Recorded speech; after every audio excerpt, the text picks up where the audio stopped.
I was standing at the kitchen counter at 7:38 p.m., holding Eleanor's crystal glass, when I heard Daniel's car pull into the driveway, the engine idling for exactly 8 seconds before cutting off, the same way he used to when he was 16 and thought precision meant control, and I realized my hand was already tightening around the stem before he even stepped inside.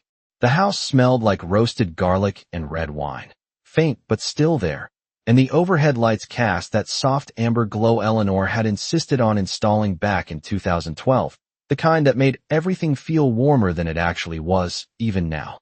I set the glass down carefully. It made a sharp sound against the marble, too loud for an empty room. This was not a normal dinner. It hadn't been for months. I heard the front door open. 2 sets of footsteps. Daniel first. Melissa right behind him. "You're early," I said without turning. "Traffic was light," Daniel replied. His voice was steady. Too steady. I turned then. He looked exactly the same. Same posture. Same jacket. Same expression he had worn the day he signed his first mortgage for $1.1 million in March 2024, like everything was already decided and he was just waiting for the paperwork to catch up. Melissa placed her bag on the table. Soft leather. Expensive. I had paid for half of it 2 Christmases ago. "We should sit," she said. We did. 3 chairs. Same positions as always. I noticed the folder in Daniel's hand before he sat down. White. Standard letter size. Maybe 12 pages thick. He placed it directly in front of me. Centered. Deliberate. "What's this?" I asked. "You know what it is," he said. I looked at him for a moment. Then at the folder. Then back at him. My throat felt dry. The air was warmer than it should have been. I reached for the glass again, but didn't drink.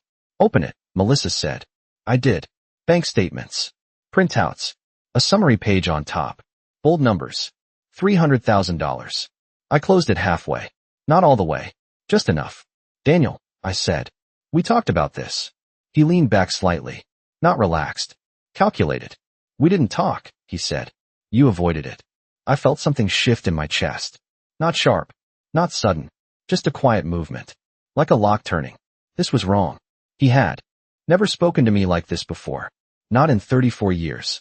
Not even when he was 17 and broke the rear axle on my truck. I kept my voice level. "I told you no," I said. Melissa smiled. "Not wide. Just enough." "You told him you needed time," she corrected. I looked at her. Then back at him. The smell of the wine hit me again. Eleanor had opened that exact bottle in 2018. The night before her surgery. She had poured 1 glass. Said it was for luck. Said we would laugh about it in 6 months. I could still hear her voice. Still smell the lavender on her wrist when she handed me the glass. I had believed her. That was the problem. I believed people when they said things like that. I looked down at the number again. $300,000. Clean. Round. Intentional. I understood what they were doing. This wasn't a request. It was positioning. All right. Think. I had seen this before. Not like this. But close enough. Back in 1996, my partner Richard Collins tried something similar with a $480,000 property transfer. He brought documents to a meeting. Sat exactly like Daniel was sitting now. Same angle. Same pause before speaking. I had missed it then. I didn't miss it now. I closed the folder completely. Set it flat on the table. "I'm not giving you that money," I said. Silence. 2 seconds. Maybe 3. Daniel nodded once. Slow. Controlled. Then he reached into his jacket and pulled out another set of papers. Thicker this time. At least 20 pages. He placed them on top of the first folder. The sound was heavier. "Final. Then we do it this way," he said. I didn't touch it. I didn't need to. I could see the header from where I sat. Civil complaint. Filed amount. $600,000. The room felt smaller. The light harsher. The air heavier. I sat back in my chair. My hands were steady. That surprised me. My mind wasn't. This was escalation. Not emotional. Strategic. They had already prepared this. Which meant they had already decided. Weeks ago. Maybe longer. I thought about the last 6 months. The questions about my accounts. The casual comments about the house. The way Daniel had stood in my office in January 2024, looking at the property files like he owned them. I had noticed it. I had. Said nothing. That was my mistake. I looked at him again. Really looked this time. This wasn't my son asking for help. This was someone building a case. "You're suing me," I said. He didn't flinch. "If you force us to," he replied. Melissa leaned forward slightly. Her voice was softer. Controlled. We're just trying to resolve this cleanly. Cleanly. I almost smiled. My chest felt tight now. Not pain. Pressure. I knew what I needed to do. Not here. Not like this. Not tonight. I needed time. I needed space. And more importantly, I needed them to believe something that wasn't true. I picked up the glass. Took a small sip. The wine was still good. Still smooth. Eleanor had chosen well. All right, I said quietly. Daniel watched me. Waiting. Measuring. I set the glass down again. I'll think about it, I added. Melissa exchanged a glance with him. Quick. Subtle.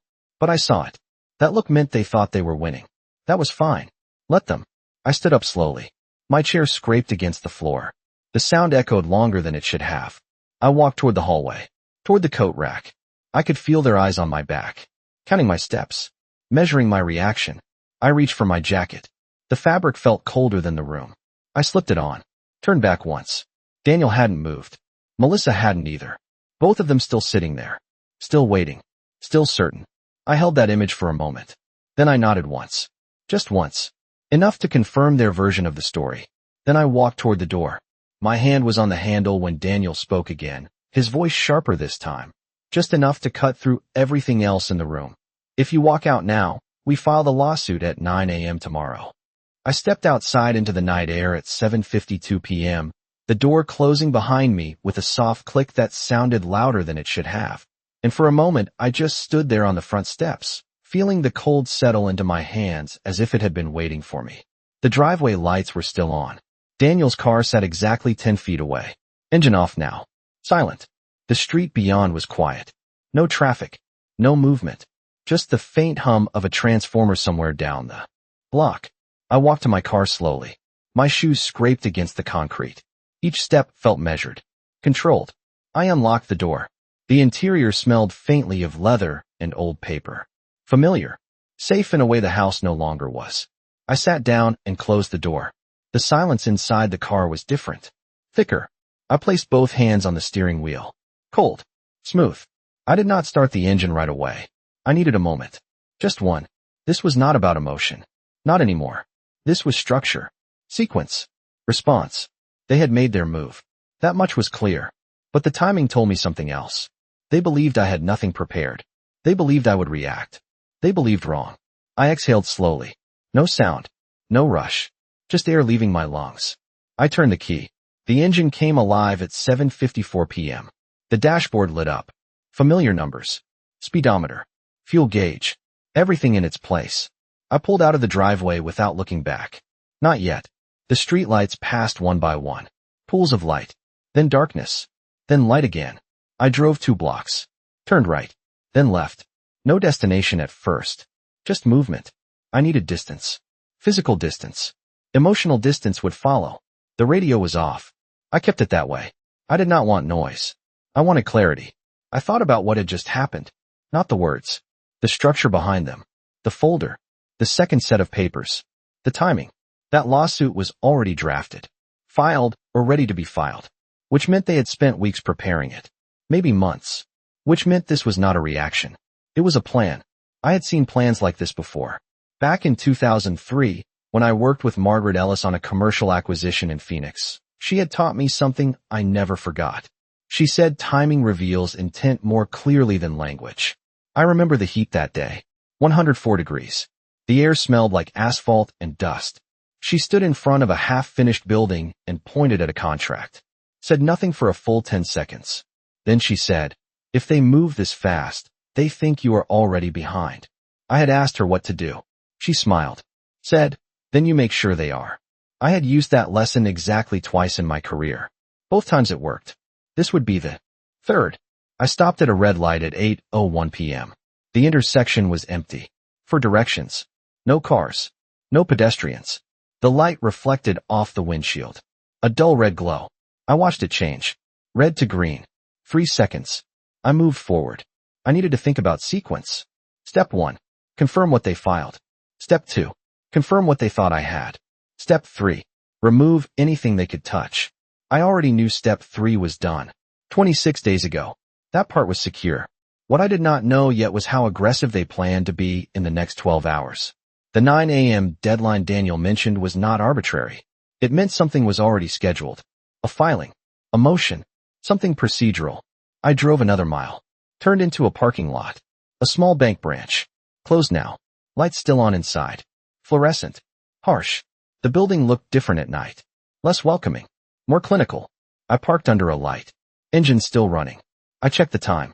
8:07 p.m. I had less than 13 hours before whatever they planned would become official. I reached into the glove compartment.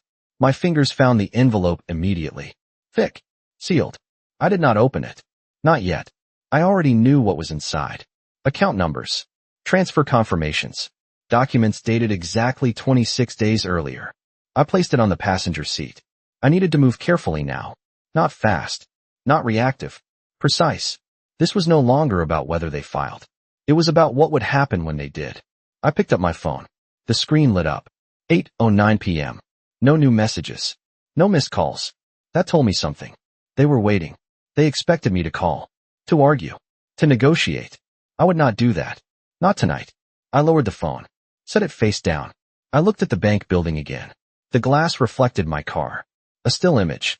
Unmoving. I realized something then. Something simple. Something I should have seen earlier. They were not just trying to take money. They were trying to establish a record. A legal narrative. One where I refused reasonable support. One where they appeared justified.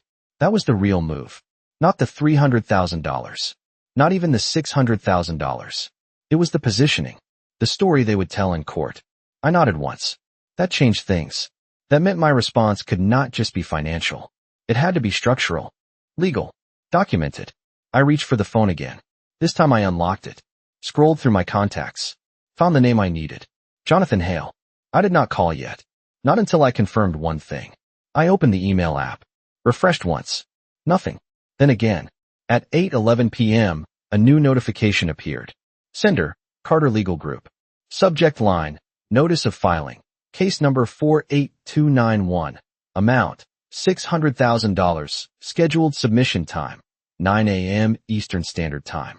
I pulled out of the bank parking lot at 8:13 p.m. without hesitation, the tires rolling over the painted lines with a soft vibration that I felt more in my hands than heard, and I turned right onto Maple Avenue, heading east toward downtown, where the lights stayed on later and decisions got made faster. The city looked different at night. Storefronts closed. Neon signs buzzing faintly. A blue flicker from a convenience store sign reflected across my windshield. The air felt colder now. Sharper. I adjusted the heat slightly. 72 degrees. Not enough. I needed to stay alert. I checked the rearview mirror once. Empty street. No headlights behind me. Good. I kept driving. 3 miles. Then another 2. I knew exactly where I was going now. Jonathan Hale's office was 24 minutes away at this hour. Maybe 22 if I caught the lights right. I pressed the accelerator slightly. Not fast. Just enough. This was no longer a situation that allowed delay. The email had confirmed it. Case number 48291. Scheduled submission, 9 a.m. That was less than 13 hours away. That was not a threat. That was a countdown. I needed to act before the clock reached 0.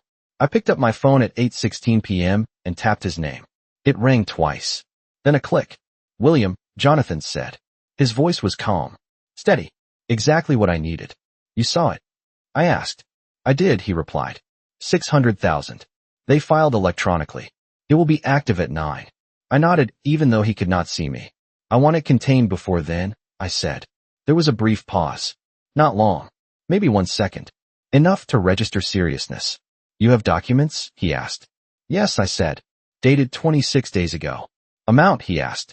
2.4 million, I replied. Another pause. Slightly longer this time. All right, he said. Come to the office. Bring everything. I am on my way, I said. I ended the call. No extra words. No hesitation. That was how Jonathan worked. Direct. Efficient. I appreciated that. I turned onto Oak Street at 8:19 p.m. The traffic increased slightly. 2 cars ahead. 1 behind. The streetlights here were brighter. White instead of amber. The buildings taller. Glass and steel instead of brick. I passed a diner on the corner. Open. A few people inside. I could see them through the windows. Sitting. Eating. Talking about ordinary things. For a moment, I felt the distance between that world and mine. It was not measured in miles. It was measured in awareness. They did not know what was coming for them. I did. That was the difference. I stopped at another light. Red. I checked the time again. 8:21 p.m. Still within range. Still enough margin. I thought about what Daniel had said at the door. 9 a.m. tomorrow. He had spoken it like a deadline, not a possibility. That meant he believed everything was already in place. That meant he believed I had no counter. That assumption would cost him. I knew it now with certainty. I turned left when the light changed. Jonathan's building came into view 2 blocks ahead. 12 stories. Glass front. Lobby lights still on. His office was on the 9th floor. I pulled into the underground garage at 8:24 p.m. The gate lifted slowly. The fluorescent lights inside buzzed faintly. The air smelled like oil and concrete. Cool. Dry. I parked in spot 27. Same place I had used for years. I turned off the engine. The silence returned immediately. Different from the car. More hollow here. Echoing. I reached for the envelope on the passenger seat. Held it for a moment. The weight was reassuring. Solid. Real. This was not theory. This was structure. I stepped out of the car. The sound of my door closing echoed across the garage. Too loud. I walked toward the elevator. My footsteps echoed with each step. I could hear the hum of the building systems above me. Constant. Mechanical. Reliable. I pressed the button. The elevator arrived in 11 seconds. I counted them. Old habit. The doors opened. I stepped inside. Pressed 9. The ride up was smooth. Quiet. I watched the numbers change. 2, 3, 4. Each floor bringing me closer to resolution. I remembered another elevator. Different building. Different year. 1989. My first office job. My supervisor, Thomas Reed, stood next to me in a cramped elevator that smelled like stale coffee and metal.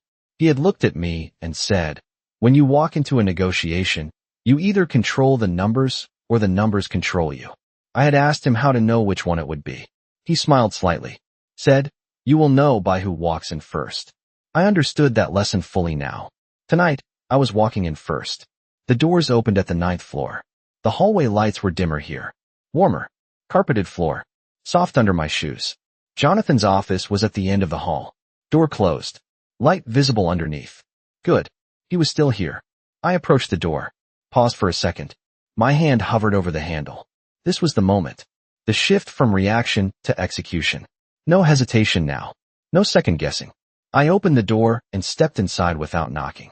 In 2011, my friend Carl Henderson stood beside me in a warehouse that smelled like fresh paint and sawdust, running his hand across a steel beam and saying nothing for a full 5 seconds before nodding once. The sound of distant machinery humming in the background, and I knew from that silence he had already made his decision.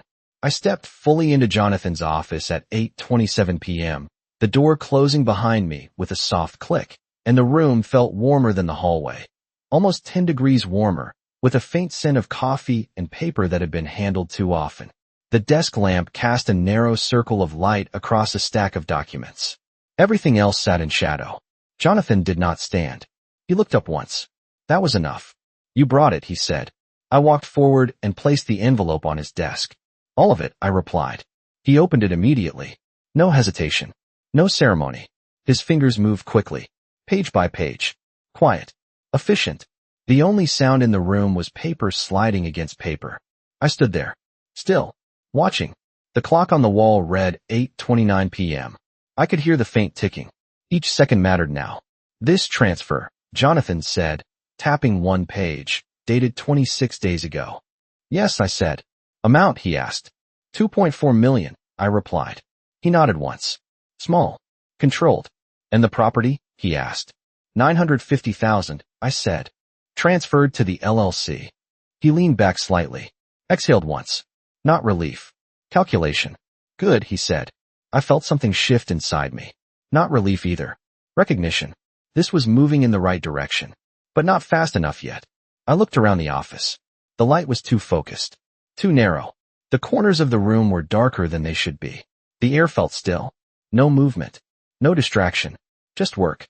I stepped closer to the desk. "They filed electronically," I said. "Case number 48291. Scheduled at 9 in the morning." Jonathan looked at me. "Direct now." "I know," he said. "We have less than 13 hours. I nodded. "Then we move now," I said. He closed the folder. Firm.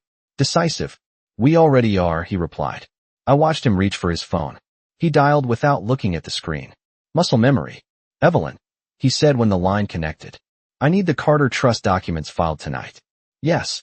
All 3. Timestamp before midnight. He paused. Listening. Then, no delay. Use the secondary channel. He ended the call. Look back at me. That locks the assets, he said.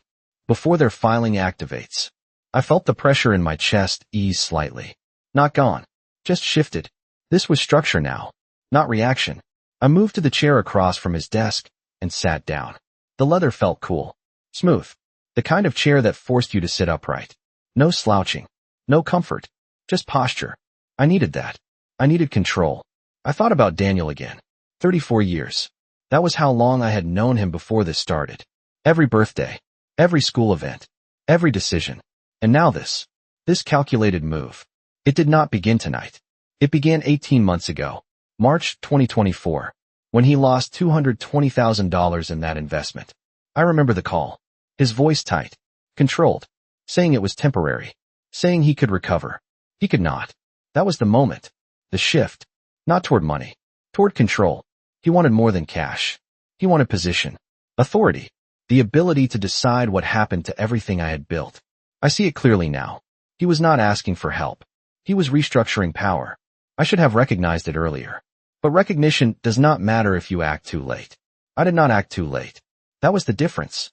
I leaned forward slightly. What happens? At 9, I asked. Jonathan folded his hands on the desk. They file, he said. Then they try to establish dependency. Financial obligation. Pattern of support. I nodded. That matched what I had already seen. And now? I asked. He looked at the folder again. Then back at me. Now, he said. They file against an empty structure. I let that settle. Empty structure. That was the key. Not absence. Redirection. Everything still existed. Just not where they expected it. I stood up slowly. The chair moved back with a soft sound. I walked toward the window. The city stretched out below. Lights everywhere. Movement. Life continuing. Unaware. I placed my hand against the glass. Cool. Solid. Real. This was the moment where everything changed. Not emotionally. Structurally. They thought they were ahead. They were not. I turned back to Jonathan. What about the house? I asked. He reached for another file. Thinner. Specific. Already transferred, he said. Filed at 6:12 p.m. tonight. Before you arrived. I stopped. That was new. Earlier than I expected. Faster than I planned. I felt something tighten again. Not fear. Adjustment. You did that before I got here, I said. He nodded once. I anticipated the escalation, he replied. I studied him for a moment. Then nodded. That changed the timeline. Everything was already in motion before I walked through that door. Which meant this was no longer defensive. This was active.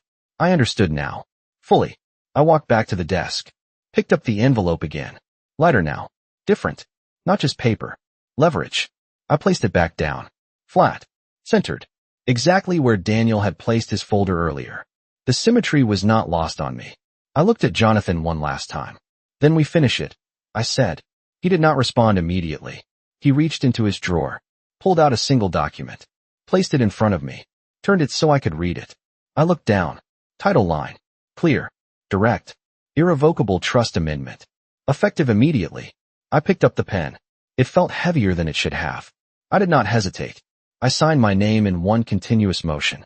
In 2008, my old neighbor Frank Dillard stood in my garage on a humid July evening, the smell of motor oil thick in the air, wiping his hands on a rag and saying nothing for a moment before looking at me. And shaking his head once, and I knew from that silence he had already decided I was missing something obvious. I stepped out of Jonathan's building at 8:46 p.m., the night air colder now, sharper against my face, and the city lights reflected off the glass behind me like a second version of everything I had just left inside. The sidewalk was nearly empty. A distant car passed. Its tires made a low, steady sound against the pavement. I walked toward the corner without rushing. My shoes tapped lightly against the concrete. Each step felt deliberate. The envelope was no longer in my hand. That mattered. That meant something had already been set in motion that could not be reversed. I reached the corner at 8:49 p.m. and stopped under a streetlight. The light hummed faintly above me. White. Cold. Different from the warm light back at the house. I took out my phone and checked the time again. 11 minutes had passed since I signed the document. 11 minutes since everything shifted. I felt it now. Not relief. Not yet. Structure. Stability. Direction. I needed to move to the next step. Not wait. Not hesitate. I crossed the street and headed toward a small cafe 2 blocks away. It was still open. Lights on. A few people inside. The door chimed softly when I entered at 8:52 p.m. The smell hit me immediately. Fresh coffee. Burnt sugar. Warm milk. The air inside was 10 degrees warmer than outside. Comfortable. Almost distracting. I walked to the counter. A young man looked up. Maybe 25. Tired eyes. Neutral expression. "What can I get you?" he asked. "Black coffee," I said. "Large." He nodded. Turned. Started the machine. The sound of grinding beans filled the space. Sharp. Mechanical. I stepped aside and looked around. For tables occupied. 2 people working on laptops. 1 couple speaking quietly. No one paying attention to me. Good. I needed that. I picked a table near the window. Sat down. The chair was wooden. Hard. Grounding. I placed my phone on the table. Screen up. Waiting. The coffee arrived at 8:54 p.m. I nodded once. "Thank you," I said. "Sure," he replied. I wrapped my hands around the cup. Warm. Steady. The heat moved into my fingers slowly. I took a sip. Bitter. Clean. Exactly what I needed. I leaned back slightly. Let the moment settle. This was the pause between moves. Not an ending. Not even a break. Just a transition. I thought about Frank again. About that look in 2008. He had told me later what he saw that day. Said, "You keep thinking people are asking. They are not asking. They are testing." I understand that now more than ever. Daniel was not asking for $300,000. He was testing whether I would accept a lower position. Whether I would step back without resistance. I would not. That part was clear. But there was something else. Something I had not fully considered until now. This was not just about Daniel. Melissa was involved. Active. Calculating. The timing of the lawsuit. The structure of the demand. The precision of the numbers. That was not impulse. That was planning. Which meant they had already discussed outcomes. Scenarios. Next steps after the $600,000. The house. The remaining assets. The entire estate. I could see the pattern now. Clearly. Too clearly. I took another sip of coffee. Slower this time. My mind moved through the sequence again. Step by step. They file at 9. They expect resistance. They present documentation. They build a narrative. They apply pressure. But now that narrative had a flaw. A structural flaw. The assets were no longer where they believed them to be. Which meant their entire case rested on an assumption that was already false. That was the advantage. That was the shift. I set the cup down. My hand was steady. That mattered. Control mattered. I looked at the phone again. Still silent. No calls. No messages. That meant they were waiting. Or preparing. Either way, the next move would not come from them tonight. It would come from the system. From the filing. From the timeline they had already set in motion. I needed confirmation. Not assumption. I picked up the phone. Opened my email again. Refreshed once. Nothing. Then again. At 8:57 p.m., a new message appeared. Sender, Evelyn Grant. Subject line, Trust Amendment filed. Timestamp 8:55 p.m. I opened it immediately. The document loaded. Clean. Official. Confirmed. The trust had been amended. The assets had been secured. The structure had been locked in before their filing window. I read the final line twice. Then a third time. Effective immediately. That was it. That was the moment everything changed. I leaned back in the chair. Exhaled slowly. No sound. Just air leaving my lungs. I understood it fully now. They were about to file a case against a version of reality that no longer existed. And they did not know it yet. I looked out the window. The streetlights reflected in the glass. Movement outside. Stillness inside. 2 different worlds. I picked up the coffee again. Took one last sip. Then I set it down and reached for my phone, ready to make the next call, when the screen lit up with a new notification. Incoming message from Daniel Carter. We filed early. 8:58 p.m. Check the docket. In 2016, my daughter Emily sat across from me in a small cafe in Portland. The smell of cinnamon and burnt espresso thick in the air, her hands wrapped around a chipped mug as she looked at me and said nothing for nearly 10 seconds, and I understood from the way her fingers tightened that silence could reveal more than words ever would.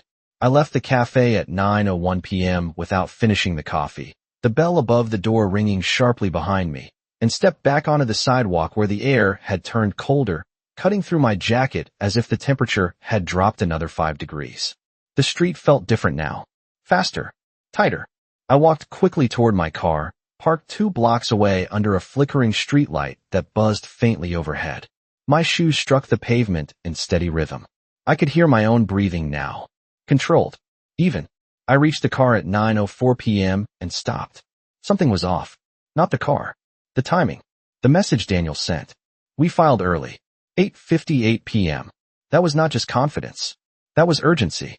I unlocked the door and sat inside. The leather felt colder than before. The air inside stale. I did not start the engine. Not yet.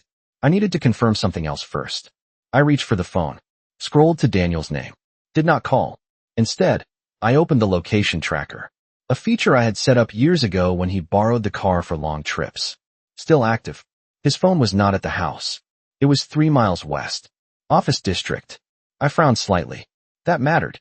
I started the engine at 9:06 p.m. The dashboard lit up again. Familiar. Grounding. I pulled out of the space and turned west. 3 miles was 8 minutes at this hour. Maybe 7. I drove faster now. Not reckless. Precise. Each light calculated. Each turn intentional. I knew that district. Older buildings. Law offices. Consulting firms. Quiet after hours. I turned onto Franklin Street at 9:11 p.m. The buildings loomed taller here. Dark windows. Occasional lights still on inside. I slowed down. Checked the tracker again. 1 building. Stationary. I parked across the street. Engine off. Lights out. I watched the entrance. Glass doors. Reflections of passing cars. No movement at first. Then at 9:13 p.m., I saw it. The door opened. Light spilled out. 2 silhouettes inside. I leaned forward slightly. Focused. One of them was Daniel. No question. His posture. His height. The way he stood. The other was Melissa. I could not hear them from the car. Too far. Too much distance. But the door did not close fully. It stayed slightly ajar. Just enough. I stepped out quietly. Closed the door without a sound. The night air felt colder here. Sharper. I crossed the street slowly. No rush. No sudden movement. I stopped just outside the building. The gap in the door was narrow. But enough. Voices carried. Muffled at first. Then clearer as I adjusted my position. I stayed still. Out of sight. Listening. 8:58, Daniel said. We got it in before 9. His voice was different. Lighter. Confident. Good, Melissa replied. That forces him to respond immediately. I felt something tighten in my chest. Not surprise. Confirmation. They continued. He will panic, Daniel said. He always does when numbers get this big. Melissa laughed softly. 300,000 was just the entry point, she said. The 600,000 claim opens everything else. I closed my eyes briefly. Just once. Then opened them again. Focused. Still. They kept talking. No hesitation now. No caution. They believed they were alone.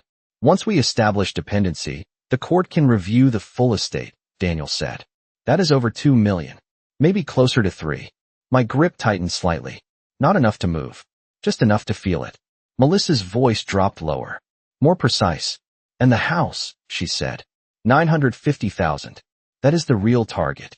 Daniel responded immediately. Exactly. The money is temporary. The control is permanent. There it was. Clear. Direct. No ambiguity. Not about money. About control. About ownership. About position. They continued.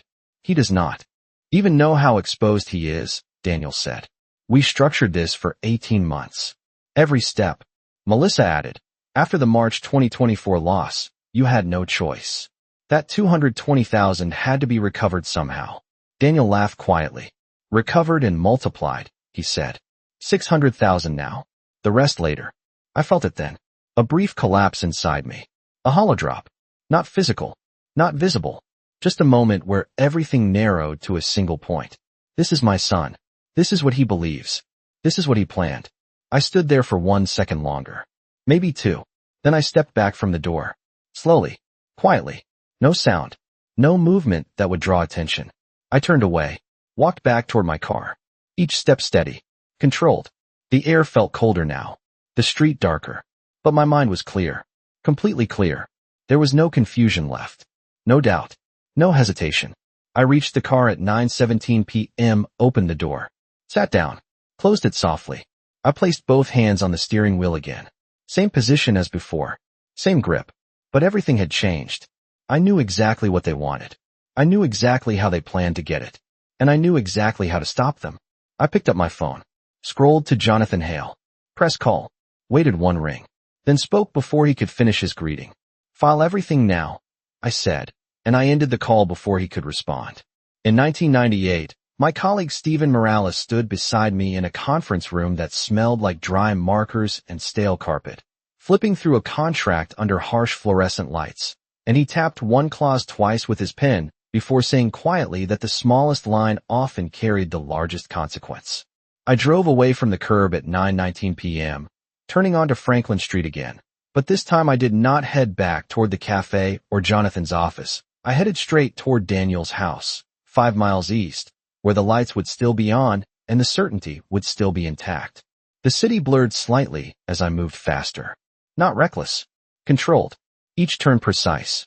Each lane change deliberate. The air inside the car felt warmer now. The engine steady. The dashboard clock ticking forward.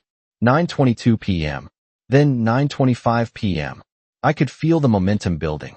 Not emotional. Structural. I was no longer reacting to their move. I was stepping into it. I pulled into Daniel Street at 9:29 p.m. The houses here were newer, larger, built within the last 8 years. His stood out. White exterior, wide driveway, 2 garage doors.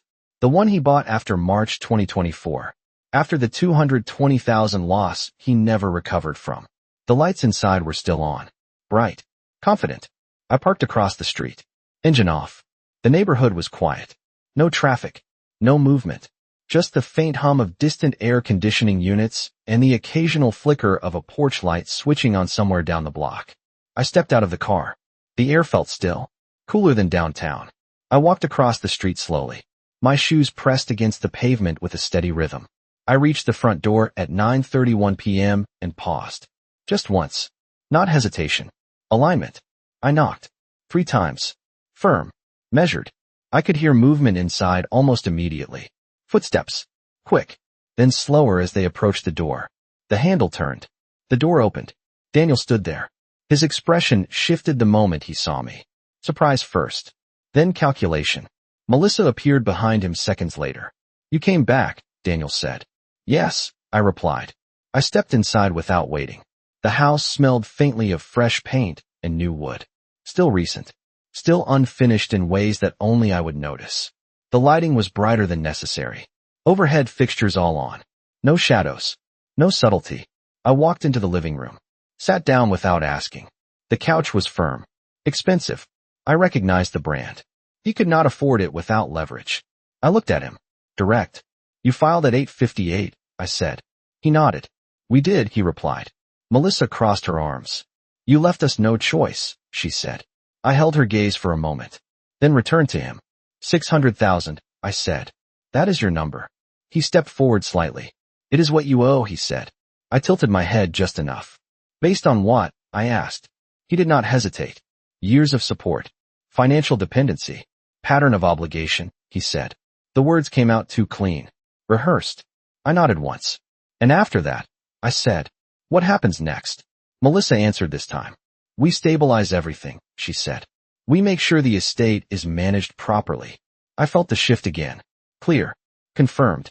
Managed by you, I said. Daniel did not deny it. Someone has to, he replied. Silence settled for a moment. Not long. Just enough. I leaned forward slightly. My hands rested on my knees. Steady. You have known me for 34 years, I said. And you believe I would sign that over. He looked at me. Direct. No hesitation. You do not have a choice anymore, he said. There it was. The assumption. The foundation of everything they built. I nodded slowly. You think this is already done? I said. He did not answer immediately. That was the first pause I had seen from him tonight. Melissa stepped in. It will be, she said. By morning. I sat back. Let the words settle. The room felt warmer now.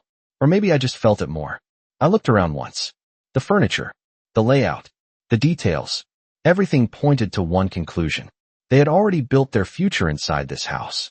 With my assets. With my structure. Without my consent. I understood something then. Something that shifted the entire frame. This was never about the 600,000. That number was just the opening move. The real plan was already in place. This house, this space, this life. They had already spent what they had not yet secured. That was the mistake. Not the lawsuit. Not the timing. The assumption of outcome. I stood up slowly. The room felt different from this angle. Smaller. Less stable. I looked at Daniel one last time. You should check your filing again, I said. He frowned slightly. First crack. What do you mean? He asked. I did not answer immediately. I let the silence hold for a moment. Then I stepped past him toward the door. My hand rested on the handle. I turned back once. Not for emphasis. For confirmation. Everything was clear now. Every piece in place. Every assumption exposed. I opened the door. The night air rushed in. Cold. Clean. Final. I stepped outside and closed it behind me, knowing with absolute certainty that they had just filed a case against assets that no longer legally belonged to me. In 2005, my former client Laura Bennett stood across from me in a closing room that smelled like polished wood and ink, sliding a document across the table under bright white lights, and I remember the exact sound of the pen clicking twice before she signed without hesitation, knowing she had already decided weeks earlier. I walked down Daniel's driveway at 9:33 p.m., the gravel crunching softly under my shoes, and the air felt colder than before, sharper against my face, as if the night itself had shifted along with everything else. I reached my car and opened the door slowly. No rush. No noise. I sat inside and closed it gently. The interior felt still. Quiet. I checked the time. 9:34 p.m. I placed my hands on the steering wheel again. Same position. Same grip. But my mind was different now. Clear. Focused. Complete. I started the engine and pulled away from the curb without looking back. Not this time. I turned onto the main road and drove 2 miles south. The streetlights passed in steady intervals. Pools of light. Then darkness. Then light again. The pattern felt predictable. Controlled. Unlike what Daniel believed he had created. I turned into a small office complex at 9:38 p.m. A different building. Not Jonathan's. Not Daniel's. Neutral ground. I parked near the entrance. The sign above the door read, Carter Financial Holdings. My company. Still active. Still intact. The lobby lights were on. Dimmer than before. Warmer. The glass doors reflected my car as I stepped out. I walked inside. The air smelled faintly of paper and cleaning solution. The temperature was steady. Controlled. The kind of environment built for decisions. I moved through the lobby and into my office. The desk sat exactly where it always had. Clean. Ordered. The lamp on the corner cast a soft circle of light across the surface. Everything else remained in shadow. I sat down slowly. The chair adjusted beneath me. Familiar. Grounding. I placed my phone on the desk. Screen up. Silent. For now. I reached for the drawer and opened it. Inside were 3 folders. Blue. Gray. Black. I pulled out the black one. Thicker than the others. Heavier. I set it on the desk and opened it. Inside were documents dated over the last 18 months. Records. Notes. Observations. Patterns. I had started this file the moment Daniel's behavior shifted after March 2024. After the $220,000 loss. After the first time he asked about asset structures instead of cash flow. I had seen the change. I had documented it. Not emotionally. Structurally. I flipped through the pages. Dates. Amounts. Conversations. Each one precise. Each one connected. This was not reaction. This was preparation. I leaned back slightly. The room felt quieter now. The hum of the building systems barely noticeable. I thought about what would happen next. Daniel would check the filing. He would expect confirmation. He would expect leverage. Instead, he would find resistance. Structural resistance. Legal resistance. That would be his first moment of doubt. Then Melissa would step in. She would analyze. Adjust. Push forward. That was her pattern. That was her role. They would not stop immediately. That was important. They would escalate. That was expected. I needed to stay ahead of that. Not react. Anticipate. I picked up the phone and dialed Jonathan again at 9:42 p.m. He answered on the first ring. It is done, he said before I spoke. All filings confirmed. I nodded once. What about their case? I asked. Active, he replied. But weakened. I leaned forward slightly. Explain, I said. Their claim is based on asset availability, he said. Those assets no longer exist in the form they filed against. I understood. Completely. So what happens now? I asked. They push, he said. Then they hit resistance they did not plan for. I nodded again. Good, I said. We stay ahead. We will, he replied. I ended the call. No extra words. No delay. I placed the phone back on the desk. The screen remained dark. For now. I looked down at the black folder again. Then closed it slowly. Firm. Decisive. I reached for the gray folder next. Opened it. Inside were current account structures. Updated balances. Confirmed transfers. I ran my finger across one line. 2.4 million. Secured. Then another. 950,000. Transferred. Everything aligned. Everything accounted for. I sat back again. The chair creaked slightly. A small sound in a quiet room. I could feel the shift now. Not just in structure. In outcome. This was no longer about defense. It was about exposure. They had revealed their intent. Their plan. Their timeline. And now they were locked into it. That was the key. They could not step back without consequence. They could not adjust without revealing weakness. They had committed. I looked at the clock on the wall. 9:47 p.m. The next 12 hours would define everything. But the outcome was already set in motion. I understood that now. Fully. I reached for the final folder. Blue. The thinnest of the three. I opened it slowly. Inside was a single document. Clean. Simple. Direct. A revocation notice. Pre-drafted. Predated. I read it once. Then again. This was the final move. Not reactive. Not defensive. Final. I picked up the pen from the desk. Same weight as before. Same feel. I held it for a moment. Then placed it on the paper. I signed my name in one continuous motion, sealing the final separation between my assets and any legal claim they believed they had. In 1992, my mentor Harold Whitaker stood beside me in a courthouse hallway that smelled like polished marble and old paper, adjusting his tie under harsh fluorescent lights. And he told me quietly that the moment a case reaches a judge, the story no longer belongs to the people who started it. I walked into the courthouse at 8:42 a.m. the next morning, the heavy doors closing behind me with a low echo, and the air inside felt cooler than outside, controlled and still, with the faint sound of footsteps and distant voices carrying through the wide corridors. The lighting was bright but flat. No warmth. Just clarity. I moved toward courtroom 3B. My shoes echoed against the tile floor. Each step steady. Measured. The clock on the wall read 8:47 a.m. 13 minutes before the hearing. Enough time. I entered the courtroom. The space was larger than necessary. High ceiling. Wooden benches. The faint smell of varnish and paper filled the air. The judge's bench sat elevated at the front. Empty for now. Jonathan was already there. Standing near the front row. He turned slightly when I approached. You are on time, he said. I always am, I replied. I took a seat beside him. The wood felt firm, unforgiving, grounding. Daniel and Melissa entered at 8:51 a.m. I watched them without turning my head. Their footsteps were quicker, less controlled than the night before. Daniel glanced at me once, brief, then looked away. Melissa held a folder. Same posture as before, but something was different. Subtle. Their confidence had shifted. Not gone, just less certain. You look calm, Daniel said as he sat down across the aisle. I am, I replied. He leaned forward slightly. It will not last, he said. Jonathan did not react. He remained still, focused. We will see, I said. Melissa opened her folder. Papers inside. Ordered. Structured. The filing is clear, she said. 600,000. Documented support over years. I nodded once. You believe that still applies, I said. Daniel's jaw tightened slightly. It does, he said. The judge entered at 8:59 a.m. Everyone stood. The room fell silent immediately. The sound of the gavel was sharp, precise. Be seated, the judge said. We sat. The clerk called the case. Case 48291. Carter versus Carter. The words settled into the room. Final. The judge looked down at the documents. Then up at Daniel. You are seeking $600,000, the judge said.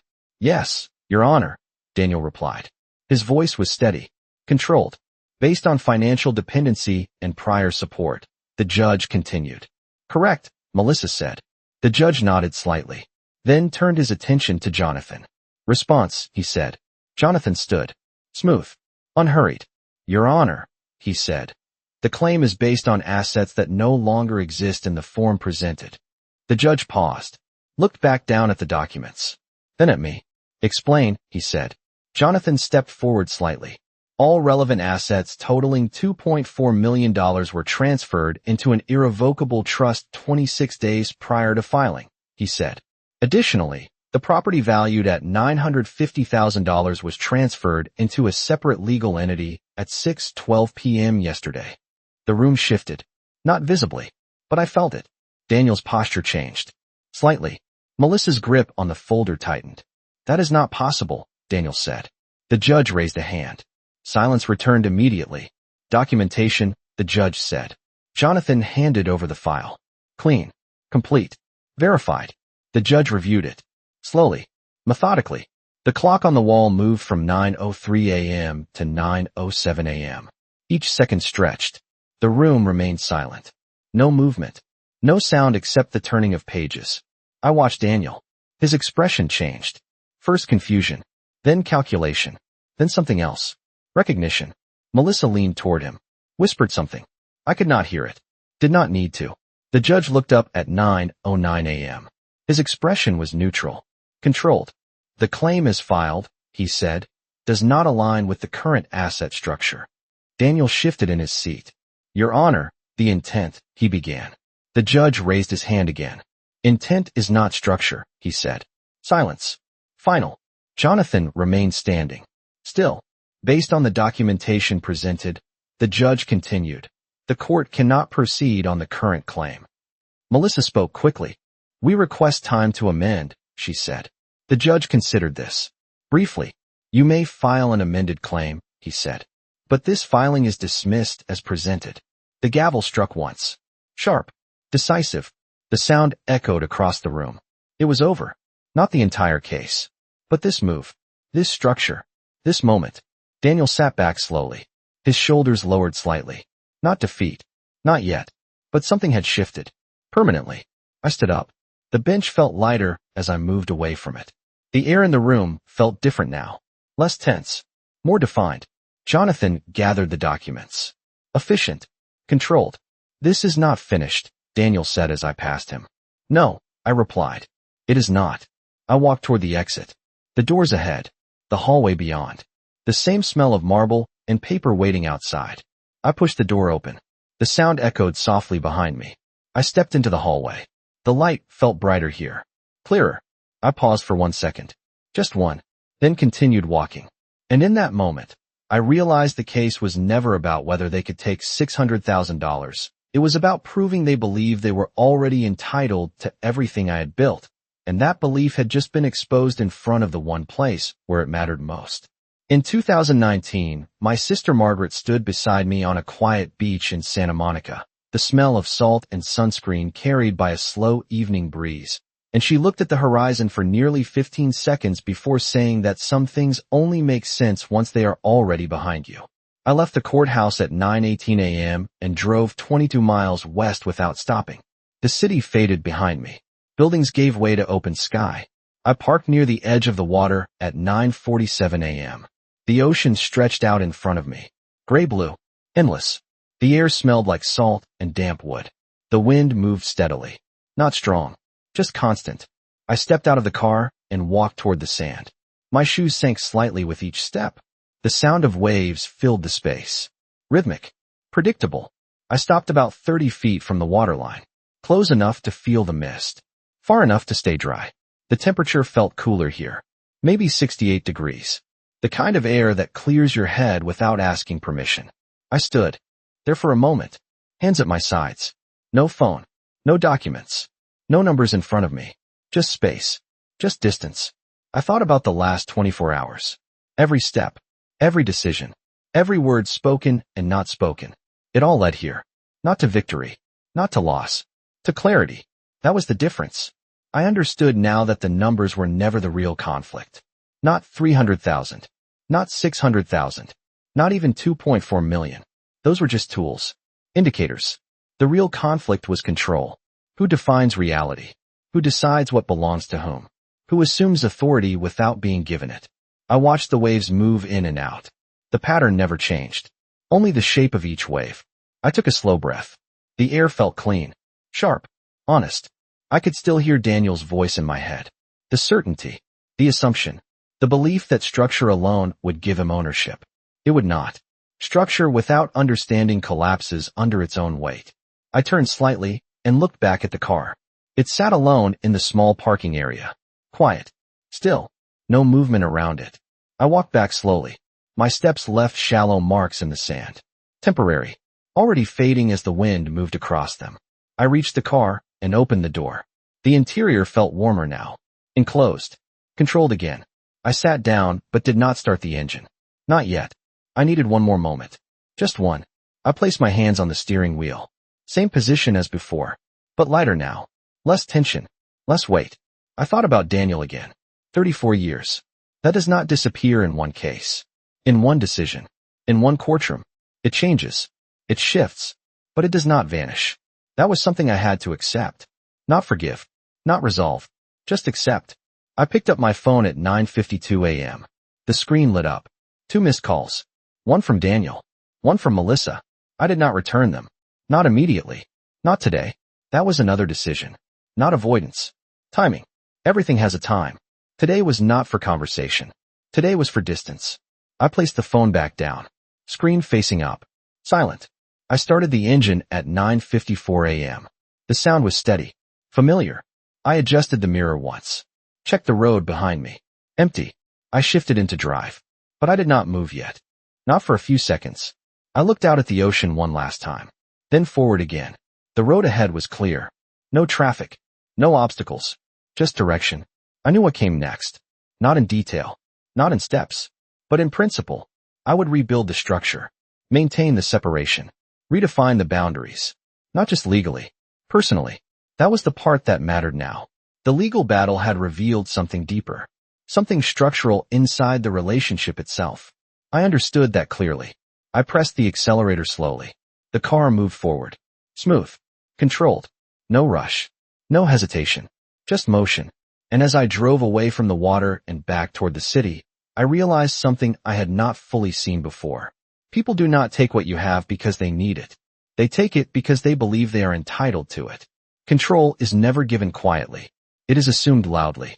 And the moment you stop correcting that assumption is the moment you lose everything.